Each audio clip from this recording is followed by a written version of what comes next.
특강 두 번째 시간인데요, 침묵 시대에 관한 말씀을 함께 다루도록 하겠습니다. 그래서 이제 다음 주가 되면 우리 성경 개관 전체가 마무리가 됩니다. 다음 주는 많은 시간이죠? 잊으신 분이 좀 계세요. 다음 주는 시험 치는 시간입니다.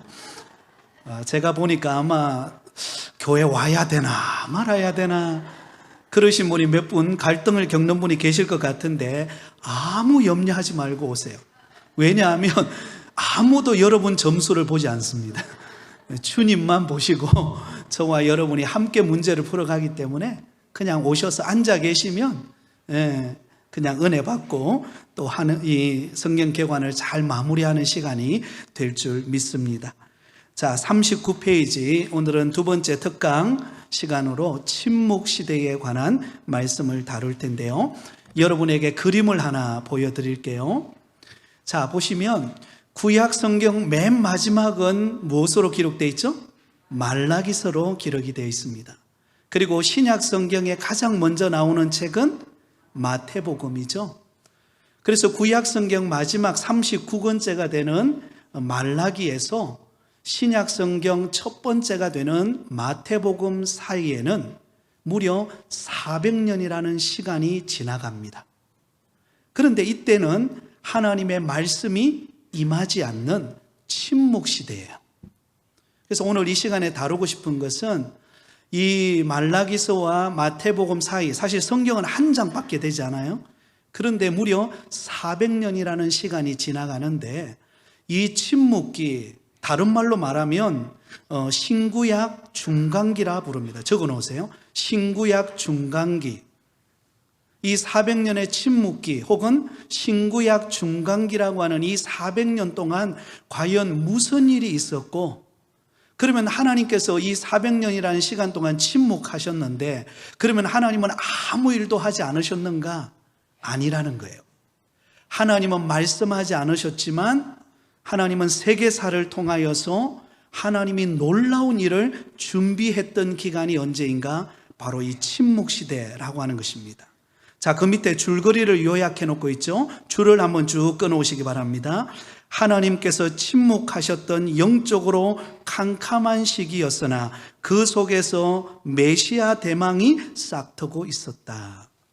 여러분, 이 400년의 기간 동안에 대한 내용은 성경에 기록되어 있지 않아요.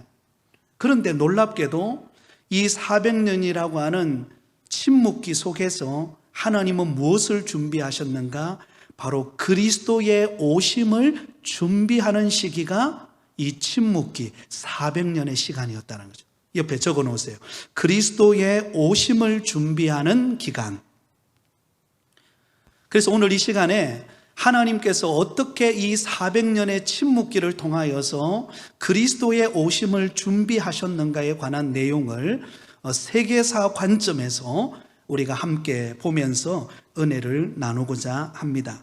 자, 그 밑에 내용을 보면 오늘 저와 여러분이 다루게 되어지는 주제는 크게 한 4가지 정도를 다루게 되는데요, 첫 번째로는 세력의 변천, 세계사가 어떻게 이 400년 동안 변화되어 갔는가를 다루게 되고, 두 번째, 이 400년 침묵 기간 동안의 정치적 당파들은 어떤 부류의 당파들이 있었는지, 그리고 종교적 당파들은 누가 있었는지, 아마 조금 이따 이제 이야기를 하면 아마 신약 성경에 등장하는 부류의 사람들이 여기 속해 있구나를 알 수가 있을 것입니다. 그리고 마지막 4번째, 메시아 대망까지, 이 4가지 흐름을 잡고 오늘 주제를 다루어 보도록 그렇게 하겠습니다. 자, 첫 번째, 세력의 변천인데요, 여러분들에게 나누어 주었던 도표 전단지가 있으신가요? 예, 그걸 한번 옆에 펼쳐놔 보시기를 바랍니다. 같은 내용이니까요. 자, 거기에 보면 세력의 변천, 사실 이 침묵 기간인 400년의 기간은 성경에는 기록되어 있다 그랬나요? 기록되어 있지 않다 그랬나요? 기록되어 있지 않아요. 그러면 이 400년의 이 침묵기를 어디서 알 수 있는가? 바로 역사의 흐름, 세계사의 관점에서 보면 이 400년 동안 어떤 일이 일어났는가, 이스라엘을 중심으로 어떤 일이 일어났는가를 우리가 살펴볼 수가 있습니다.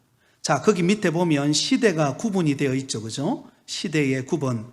제일 먼저 이 400년의 시작은 페르시아 제국부터 시작합니다.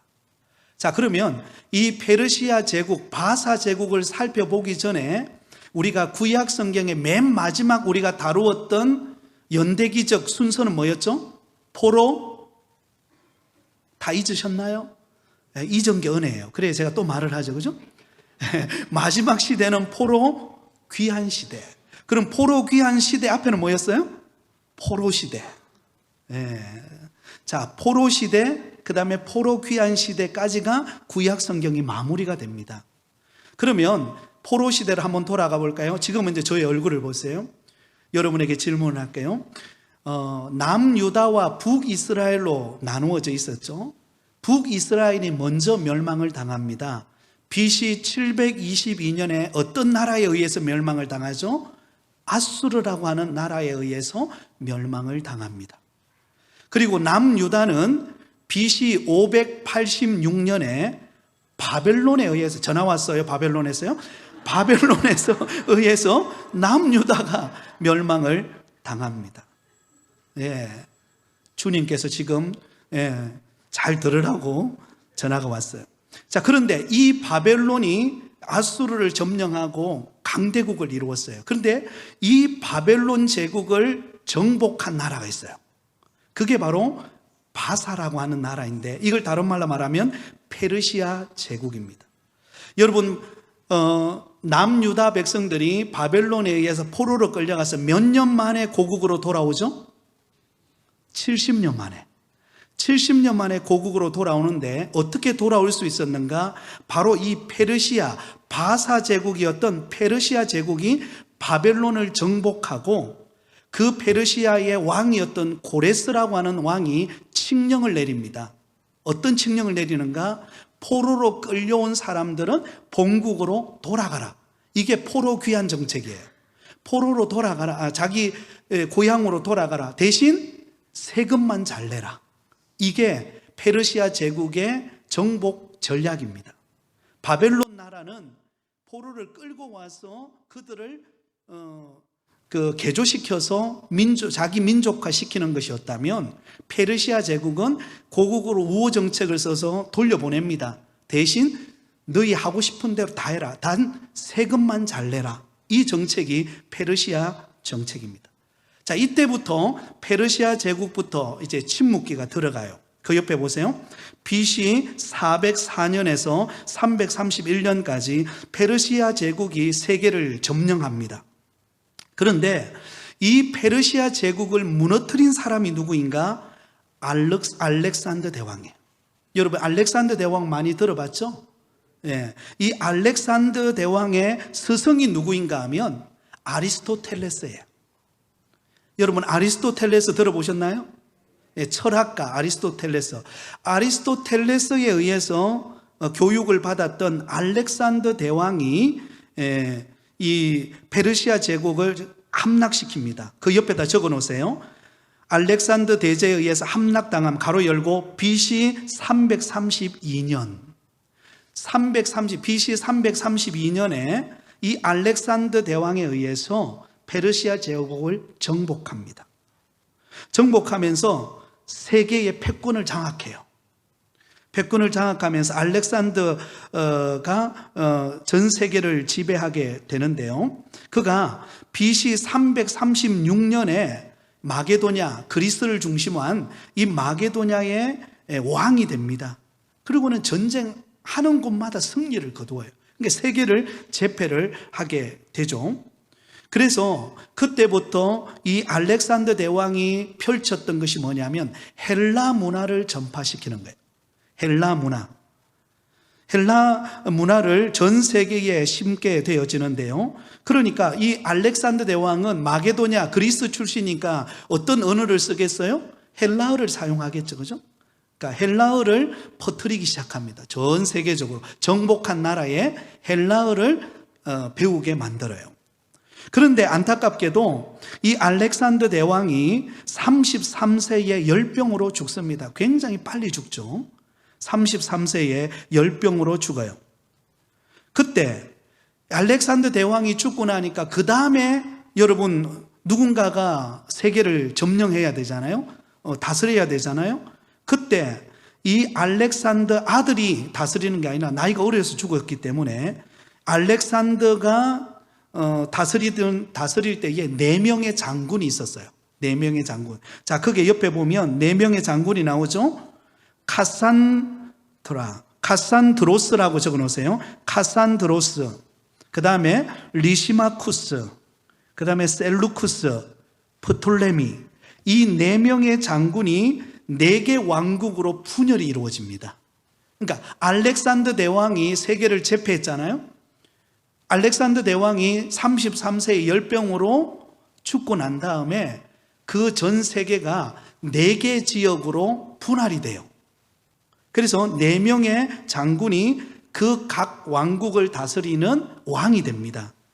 그런데 이 이스라엘이라고 하는 나라를 정복했던 왕조가 누구냐면 거기 나오죠. 프톨레미 왕조예요.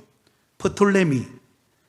4명의 왕국 중에서 프톨레미가 다스리는 지역이 어딘가 하면 바로 이스라엘, 이집트, 이 지역이 바로 프톨레미 왕조가 다스리던 나라입니다.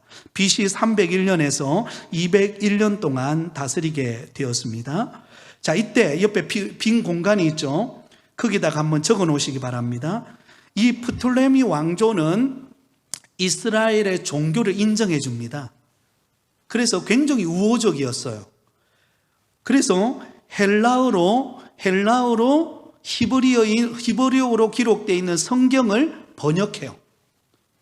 그 번역본이 뭐냐면 바로 70인 성경이에요. 70인 성경. 이 70인 성경을 여러분 히브리어로 기록되어 있는 구약 성경을 헬라어로 번역한 성경이 70인 성경이에요. 헬라어로 기록된 이 성경을 이스라엘의 12지파에서 선발된 유대인 학자 70명을 모아서 그들로 하여금 히브리어를 헬라어로 번역합니다. 그 번역본이 뭐라고요? 70인 성경이라는 것입니다. 그래서 이 프톨레미 왕조가 굉장히 우호적으로 잘한 일이 뭔가? 바로 성경을 헬라어로 번역했다는 거예요. 그 말은 무슨 의미죠? 그동안 히브리어로 기록되어 있을 때는 누구만의 언어였습니까? 이스라엘 민족만의 언어였어요. 그러니까 다른 나라로 성경을 전하고 싶어도 언어를 모르니까 알아들을 수가 없잖아요. 그런데 이 프톨레미 왕조를 통하여서 하나님은 그 침묵 기간에 어떤 일을 하셨는가? 첫 번째 한 일이 구약 성경을 헬라어로 번역하는 이 70인 성경을 통하여서 헬라 문화, 그 당시 전 유럽과 전 세계를 지배하고 있었던 헬라 문화권에 속해 있는 모든 나라가 무엇을 접할 수가 있어요? 성경을 접하게 됐다는 거죠. 그게 가장 큰 의의가 있는 왕조가 프톨레미 왕조입니다. 이때 하나님께서 헬라어로 성경을 번역함으로 인해서 세계 모든 민족 사람들이 성경을 볼 수 있는 눈을 갖게 되었다라는 것입니다. 그게 의미입니다. 첫 번째 의미예요. 자, 그 다음에 이 프톨레미 왕조를 정복한 왕조가 있는데 셀루쿠스 왕조가요. 이 셀루쿠스 왕조가 BC 198년에서 167년 동안 다스리게 되는데요. 근데 이 셀루쿠스 왕조 중에서 안티오쿠스 에피파네스 4세, 굉장히 이름도 길죠, 그죠? 이 안티오쿠스 에피파네스 4세는 정반대의 일을 합니다. 그러니까 프톨레미 왕조는 이스라엘의 종교를 인정하고 우호적이고 히브리로 된 언어를 성경을 헬라어로 바꾸어주는 우호적인 관계를 맺었다면 셀루쿠스 왕조에 들어와서 이 안티오쿠스 에피파네스 4세가 다스릴 때는 정반대의 일을 행하는데 그게 적혀 있죠. 유대인들을 매우 가혹하게 탄압하게 됩니다. 그리고 심지어는요, 하나님의 성전에 부정한 돼지 피를 뿌려요. 여러분, 성경의 구약 성경을 보면 돼지는 정결한 동물입니까? 부정한 동물입니까? 부정한 동물이에요. 그러니까 구약 시대 때 이 돼지는 가까이 할 수 없는, 그리고 특히 성전에는 들어올 수가 없어. 왜? 이거는 부정된 짐승이기 때문에 성전 안에 들어올 수가 없습니다. 성전 안에는 정결한 짐승, 비둘기, 양, 소, 이와 같은 동물만 들어올 수가 있는데, 여러분, 이 에피파네스 4세 이 왕은 어떻게 하는가? 성전을 완전히 부정하게 만듭니다. 돼지 피를 가져와 가지고는 성전을 완전히 더럽혀 버려요. 그러면 여러분, 이런 모습을 지켜보는 유대인들이 가만히 있겠습니까? 부글부글 끓기 시작하겠죠. 아니, 어떻게 거룩한 성전에 돼지 피를 뿌릴 수 있는가? 부글부글 끓어오기 시작합니다. 그것으로 멈추지 않습니다. 이 안티오쿠스 에피파네스 4세는 예루살렘에다가 무엇을 세웁니까? 제우스 신전을 세웁니다. 그리고는 자기 동상을 세워놓고는 거기에다가 제사를 드리게 합니다. 극악무도한 행위를 서슴지 않고 자행합니다. 이 셀루쿠스 왕조가 다스릴 때, 여러분, 이때까지가 알렉산더 대왕부터 셀루쿠스 왕조까지를 일컬어서 헬라 시대라 그렇게 말합니다. 여러분, 옆에 헬라 시대 있죠, 그죠? 동그라미를 쳐놓으세요. 헬라 시대. 이 기간 동안 헬라 문화권에 의해서 이스라엘이 정복을 당하게 됩니다. 그런데 셀루쿠스 왕조의 안티오쿠스 에피파네스 4세에 의해서 이스라엘이, 그것도 특히 성전이 이렇게 부정하게 취급을 당하고 모멸감을 당하고 수치를 당하니까요, 유대인들이 어떻게 하겠습니까? 봉기를 들기 시작하겠죠. 우리 이대로 있어서는 안 된다. 이 거룩한 민족, 하나님 앞에 특별히 선택받은 우리 민족을 이렇게 더럽히고 성전을 더럽히는 이 왕조를 가만히 두면 안 된다라고 생각하고 일어난 혁명이 마카비 혁명이에요. 자, 이게 독립유대 시대입니다. 그 다음부터는요, 마카비 혁명이 일어나는데요, BC 166년에서 143년까지 마카비 혁명이 일어납니다. 자, 그 옆에 보시면 유대 가문이었던 마카비 가문이, 그러니까 순수한 이스라엘 유대 민족 가문인 마카비 가문이 셀루쿠스 왕조에 대해서 반란과 혁명을 일으킵니다. 왜 혁명과 반란을 일으키죠? 조금 전에 이야기했죠. 성전을 돼지피를 뿌리고 예루살렘에 제우스 신전을 세우고 자기 동상을 세워서 제사드리게 하니까 유대인들이, 그렇지 않아도, 그죠? 유대인들은 하나님만을 섬기는 민족이 이 부정한 이런 상황이 되어버리니까 들고 일어난 거예요. 마카비 가문이 들고 일어나서 혁명을 일으킵니다. 이것이 마카비 혁명입니다. 그래서 이 마카비 혁명을 통해서 독립을 이루어요. 유대 독립을 이룹니다. 마치 우리가 일제 치하에서 36년 동안 고통받다가, 그죠? 네, 고통받다가 1900 몇 년이죠? 45년에 뭐가 일어납니까? 독립이 이루어지죠, 그죠? 예, 바로 그와 같이 그 일이 이루어집니다. BC 164년에 예루살렘에 입성하고 더럽혀진 성전을 탈환합니다. 거기에다가 BC 164년에다가 동그라미를 치시기 바랍니다. 이게 마카비 혁명을 통해서 이스라엘이 유대 독립이 이루어지는 날이에요. 그래서 여러분, 지금 이미 이 셀루쿠스 왕조에 의해서 성전은 더럽혀져 있었죠, 그죠? 그리고 제우스 신전이 세워져 있고 우상 숭배가 난무한 그곳을 어때요? 그들이 탈환함으로써 성전을 정화시킵니다. 성전을 정화시키는데, 성전을 정화시킨 후에 하나님께 봉헌하면서 8일간의 봉헌 축제를 펼칩니다. 하나님 앞에 헌단식을 가져요. 그러니까 더럽혀진 것을 깨끗하게 정리하고 다시금 청소하고 난 다음에 하나님 앞에 8일간 봉헌 축제를 지키는데, 이 날이 무슨 날이냐? 하누카라고 부르는 날인데요, 빛의 절기라고 부릅니다. 우리가 해방되어서 하나님 앞에 거룩한 모습으로 하나님 앞에 제사를 드리고 예배한다라고 해서 하누카, 빛의 절기라고 하는 절기가 생기게 되었습니다. 그리고 이 마카비 혁명을 일으킨 이 마카비 가문은 사실 하소몬 왕조에 속해 있습니다. 이스라엘의 왕조 중에 여러분 우리나라 조선시대는 어느 왕조가 다스렸죠? 이시, 그죠? 이시 왕조가 나라를 다스렸잖아요. 그와 같이 이 독립 유대 시대에 다스린 왕조는 하소몬 왕조입니다. 이 하소몬 왕조가 BC 67년까지 다스리는데요. 이 BC 67년까지 이스라엘의 마지막 왕조가 하스몬 왕조예요. 자, 마카비 혁명과 하스몬 왕조 BC 166년에서 67년까지를 일컬어서 독립 유다 시대라 그럽니다. 이게 다 동그라미를 치세요. 이때는 다른 나라에 지배받지 않고 유대 나라 왕조였던 하스몬 왕조가 다스리던 시대입니다. 그런데 얼마 가지 못했어요. 얼마 가지 못하고 로마 시대가 도래하게 되는데요.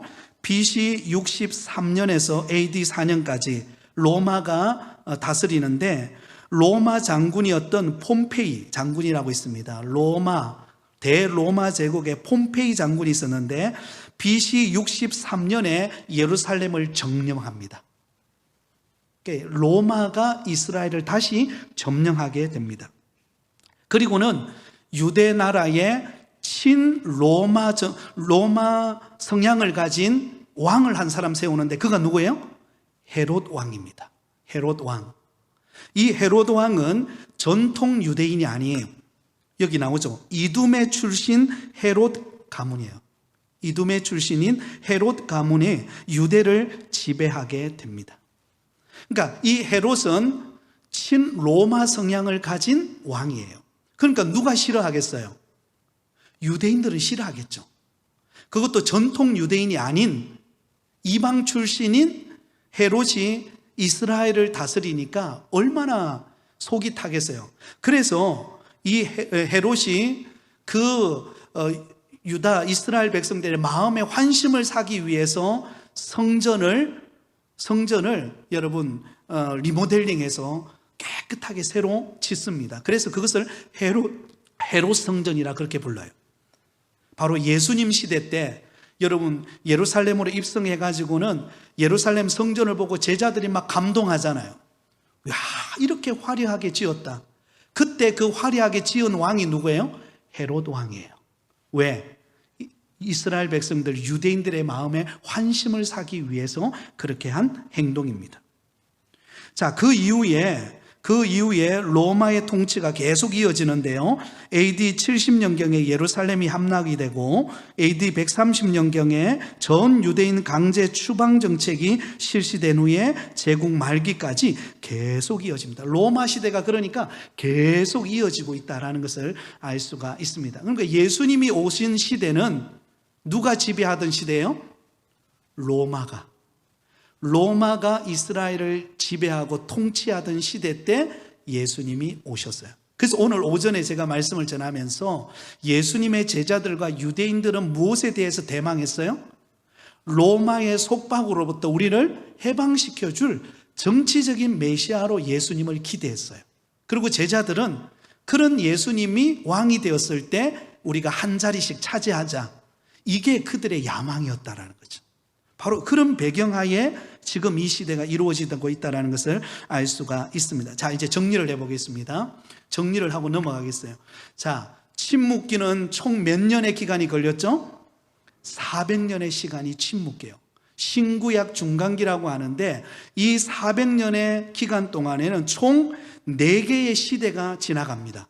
제일 먼저 어느 나라가 지배해요? 페르시아 제국이 지배하는 바사 시대가 지나가요. 그리고 두 번째로는요, 알렉산더 대왕과 프톨레오미 왕조와 셀루쿠스 왕조인 헬라 시대가 지나갑니다. 그 다음에 세 번째로는요, 독립 유다 시대, 마카비 혁명을 통하여 하스몬 왕조, 유다 왕조인 하스몬 왕조가 다스리게 됩니다. 그리고 마지막으로 로마가 BC 63년에 지배하면서 예수님이 오셨을 때는 헤롯 왕, 친로마 성향을 가진 헤롯 왕을 왕으로 세워서 친로마 정책을 펼치고 있는 시대 때 예수님이 오셨다는 거예요. 이게 세계사에 관한 이야기입니다. 자, 그러면 밑으로 내려갑니다. 이제 다시 교환으로 돌아가겠습니다. 39페이지 2번을 보겠습니다. 이 당시에 이 400년이라고 하는 시간 동안 그 중에 정치적인 유다 민족 가운데 정치적인 당파가 크게 한 세 당파가 있었는데요. 세 당파가 있었는데 제일 먼저 마카비안이라고 하는 그런 정치적인 당파가 있었습니다. 마카비안. 이 마카비안이라고 하는 정치 세력은 언제 때 이들이 활동했는가 하면 여러분 교환에 아까 나누었던 도표에 보면 셀루쿠스 왕조 있죠, 그죠? 셀루쿠스 왕조. 셀루쿠스 왕조 때 그때 아주 악한 왕이 있었다 그랬죠? 안티오쿠스 에피파네스. 여러분 이 사람 정도는 한번 머리에 기억해 두면 좋아요. 거기 줄을 끊으세요. 예? 셀루커스의 안티오쿠스 에피파네스.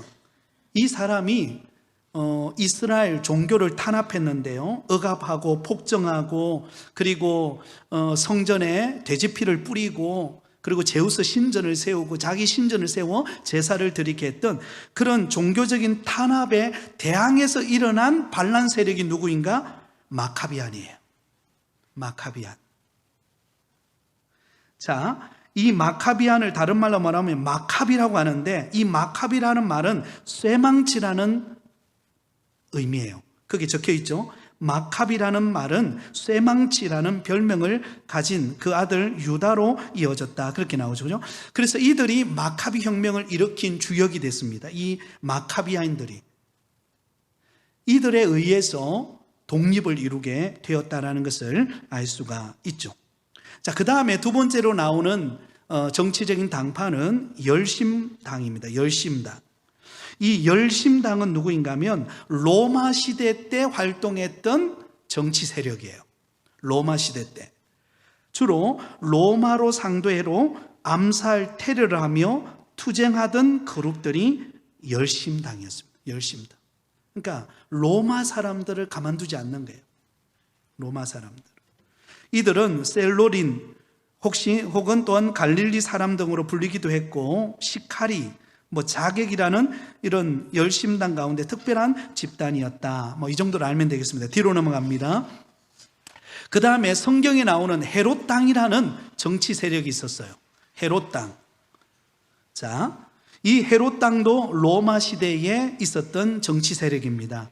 이 헤롯 당은 유대 지역 분봉왕이었던 에돔 사람 헤롯의 가문, 특히 헤롯 안디바를 추종하던 세력으로 정치적으로는 타협주의자, 실리주의자, 종종 사두개인과 동일시되기도 했다.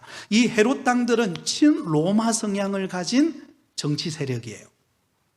여러분 이번에 대만에 이번에 그 총독이 선출이 됐죠, 그죠? 여러분 성경하고 기도만 하신다고 모르시죠? 이번에 대만에 여러분 총리인가요? 하여튼 세워졌는데 총독인데 중국 성향이 아니고 약간 민주적인 성향, 미국 이렇게 민주적인 성향을 가진 그런 지도자가 이번에 그런 총독이 됐어요. 그런 것처럼 이 당시에 헤롯 당은 어때요? 친로마 성향을 가진 헤롯 왕을 중심으로 친로마 정책을 펼친 그런 정치 세력이었다라는 것입니다.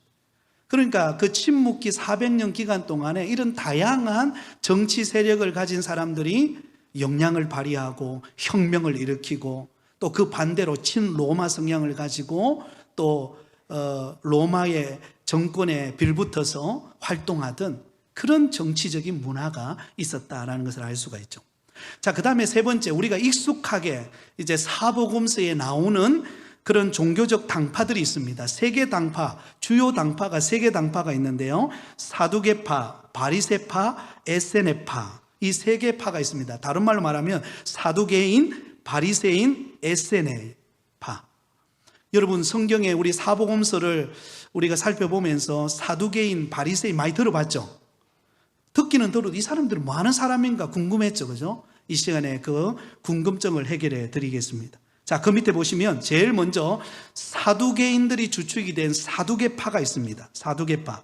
그 옆에 빈 공간에다가 적어 놓으시기 바랍니다. 이 사두개파를 어떻게 불렀는가 하면 사디킴이라고 불렀습니다. 사디킴 적어 놓으세요. 사디킴.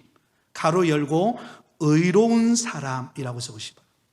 사두개라고 하는 단어는 다른 말로 말하면 사디킴이라고 불렀는데 여기서 유래가 되는데요, 의로운 사람이라는 뜻을 가지고 있습니다. 본래 이 사두개파는 다윗에 의해서 세워졌던 제사장 사독이라는 제사장이 다윗 시대의 제사장이었어요. 그 사독이라는 단어에서 유래가 됩니다. 사독의 후예를 지칭할 때 사두개인이라는 표현을 썼다라는 것을 알 수가 있습니다. 자, 이 사두개파는 무엇을 주장하는가 하면 이들은 정경유착을 하고 대제사장 부류로 백성들을 굉장히 괴롭혀서, 이들은 귀족층입니다. 거기에다 적어 놓으세요. 이 사두개파는요, 평민 출신들은 없어요. 대부분이 다 귀족 출신들입니다. 대제사장, 그리고 또 그 시대에 굉장히 큰 역할을 감당했던 부유층들, 그 사람들이 사두개파를 이루었습니다. 근데 이들이 주장하는 것은 무엇인가 하면 천사와 마귀의 존재를 부정합니다. 이 사두개파 사람들은요, 적어 놓으세요. 천사와 마귀의 존재를 부정해요. 그리고 또 하나를 믿지 않는데요, 이 사두개파들은요, 부활을 믿지 않아요. 부활이 없다라고 생각해요. 이들은 지극히 현세적인 사고를 가진 사람들이에요. 그러다 보니까 이들은 어디로 흐르는가? 보이지 않는 쾌락주의로 흐릅니다. 왜? 부활이 없으니까 어때요? 소망을 어디에다 두겠어요? 오늘 현실 내가 누리는 부와 명예와 권력에 소망을 두는 거예요. 그러니까 보이지 않도록 쾌락주의로 빠져버리는 문화예요. 그래서 거기 나오죠, 그죠? 부와 권력을 추구했던 귀족주의적, 세속주의적 당파였다. 신학적으로는 육체의 부활이 없다고 보는 견해를 가지고 있다. 바로 이 사람들이 사두개인들이었어요. 자, 그 다음에 두 번째 나오는 부류의 사람이 바리새파, 이 바리새인이라고 부르는데요, 옆에다 적어 놓으세요. 하시딤, 가로 열고 경건한 사람들이라고 적어 놓으시면, 여러분, 이 바리새파를 이끌어서 하시딤이라고 불렀습니다. 경건한 사람들 혹은 분리자들. 여러분, 이 바리새인파에 속하는 바리새인들은 철저히 율법을 지키는 율법주의자들이었습니다. 예수님 당시에 적어도 약 한 6천 명으로 추정되어지는 그런 그룹들로 형성되어 있었던 사람들이 바리새파였는데요, 이들은 높은 율법주의 이상을 실천하기 위해서 수많은 규례들을 만들었어요. 성경에 나오는 것을 또 그것을 세부적으로 또 분류를 시켜서 또 나름대로 규율을 철저하게 만들어서 지켰던 사람들이 바리새파 사람들입니다. 자, 이들은 대부분이 서기관들이나 학자들이 주로 이 바리새파에 속합니다. 서기관들과 학자들이 주로 여기에 속해 있었는데요, 이들은 부활을 믿어요. 사두개파는 부활을 부정한다 그랬죠. 그런데 이 바리새파 사람들은 부활이 있음을 믿습니다. 근데 문제는 무엇인가? 맨 밑에 나오죠. 하지만 율법주의에 빠지면서 내면적으로는 세속주의를 지향하는 형식주의자들이 되고 말았다. 그러니까 형식에 매이다 보니까 어때요? 그 율법의 정신을 잃어버린 사람들이 바리새인들이었어요.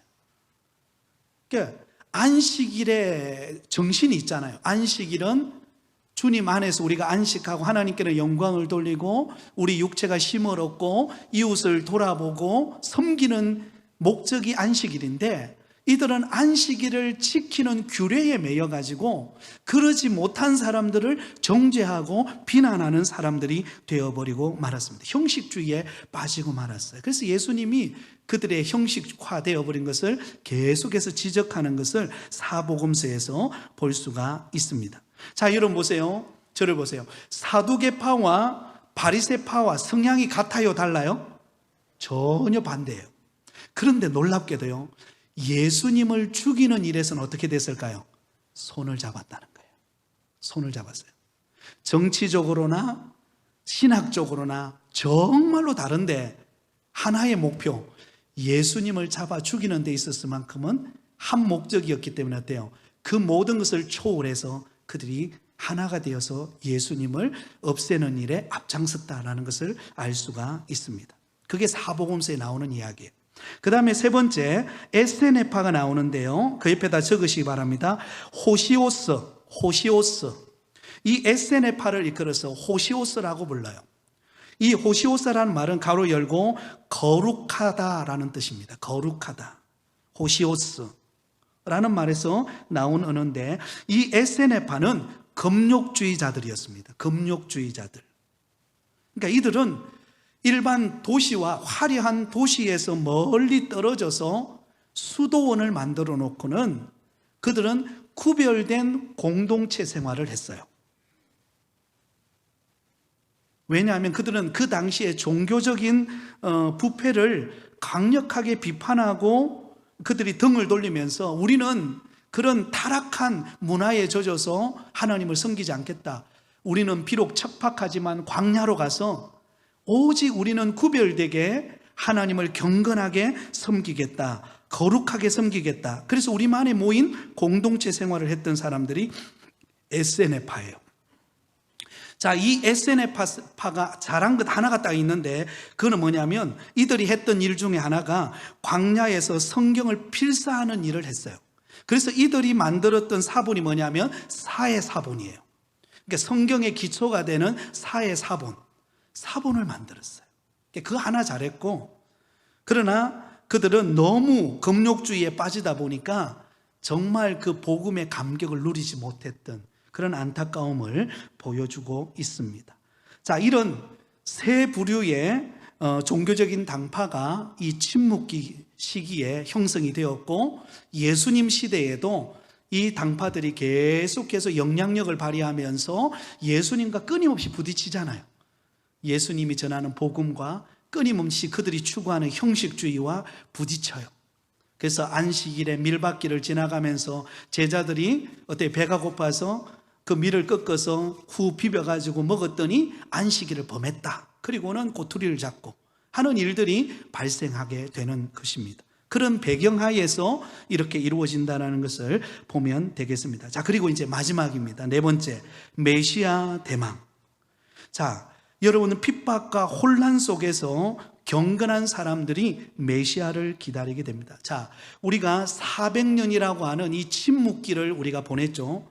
조금 전에도 말했지만 이 침묵기 400년 동안 4개의 어떤 거대한 시대가 지나갔어요.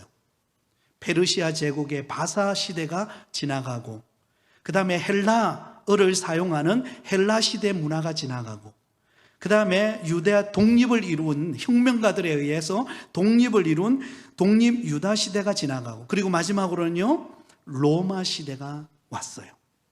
이런 과정 속에 유대인들은 어떻게 했어요? 얼마나 많은 핍박과 고난을 경험했겠습니까? 그런 가운데 이런 핍박과 고난을 겪으면서 그들이 바라볼 것은 무엇이에요? 메시아밖에 없는 거예요. 왜? 끊임없는 고난과 식민지 생활과 수없는 어떤 어려움과 고난 속에서 그들이 바라볼 것은 다른 게 없잖아요.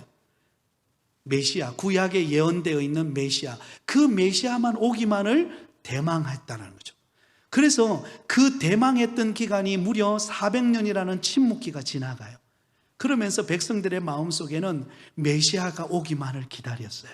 바로 그때 예수님이 이 땅에 오셨다라는 것입니다. 그러면서 정리하면서 그 밑에 보시면 400년 침묵기를 정리해 보면 하나님은 이 400년이라고 하는 혼란을 겪는 이 세계사 시대를 통해서 하나님은 세 가지를 통일시키셨어요. 자, 이게 결론입니다. 첫 번째는 무엇을 통일시켰을까요? 언어를 통일시켰었어요. 언어. 헬라 시대에 알렉산더 대왕과 프톨레미 왕조와 셀루쿠스 왕조를 지나오면서 여러분 헬라 문화권의 영향을 받은 지중해 연안 전체가 어때요? 헬라어를 공용어로 사용했어요. 오늘날은 세계적인 공용어는 영어라 그러잖아요. 그죠? 근데 이 시대에 전 세계의 공용어는 헬라어였습니다. 헬라어. 그래서 신약은 무엇으로 기록되어 있죠? 너무 어려운 질문인가요? 구약 성경은 히브리어로, 신약 성경은 헬라어로 기록되어 있습니다. 그래서 신대원에 딱 입학을 하면요, 방학 기간 동안 제일 먼저 히브리어, 헬라어를 배워요. 그 기간을 갖습니다. 그래서 언어가 헬라어로 통일이 이루어집니다. 그러니까 여러분, 성경을 헬라어로, 구약 성경을 70인 번역 성경을 통해서 헬라어로 번역했죠. 신약은 당연히 그 시대가 어떤 시대예요? 헬라 문화권이다 보니까 헬라어로 기록될 수밖에 없죠. 그러니까 전 세계 사람들이 헬라어를 공통으로 사용하기 때문에 성경을 쉽게 접할 수 있는 거예요. 하나님께서 400년이라는 침묵기간 속에서 하나님은 언어를 통일시킴으로 하나님의 말씀인 복음인 이 성경이 헬라어로 기록되어서 전 세계로 뻗어나갈 수 있도록 준비하는 기간이 침묵기였다는 거예요. 두 번째, 행정의 통일이 이루어집니다. 자, 마지막 시대가 어떤 시대였어요? 로마 시대죠. 이 로마는요, 세계를 지배하고 난 다음에 딱 지배를 하잖아요. 지배하고 난 다음에 제일 먼저 했던 게 뭐냐면 경부고속도로를 놓는 거예요. 우리나라로 치면, 그죠? 박정희 대통령 때 정말로 서울에서 부산까지 경부고속도로를 뚫었잖아요. 그때 얼마나 많은 방해들이 있었지만 그 경부고속도로를 뚫는 일로 인해서 우리나라가 경제적인 발전이 이루어졌죠. 마찬가지로 로마가 취했던 그 정책이 뭐냐면 정복하는 나라마다 도로를 뚫는 거예요. 왜? 도로를 뚫어야 마차와 전차와 온갖 군대가 쉽게 갈 수 있잖아요. 그래서 다른 나라들을 정복할 수 있기 때문에 여러분, 로마 제국이 모든 지역을 다스릴 때에 도로를 만들어서 쉽게 가게 만들었어요. 이것도 하나님의 계획이었습니다. 로마라고 하는 강력한 제국을 통하여서 도로를 닦아 놓음으로 인해서, 여러분 지금도 유럽은 그렇잖아요. 어디든지 다 통하잖아요. 어디든지 통하죠. 그렇게 만들어 놓은 이유가 뭐냐? 어느 곳에든지 복음을 들고 갈 수 있도록 길을 열어 놓으셨다는 것입니다. 할렐루야.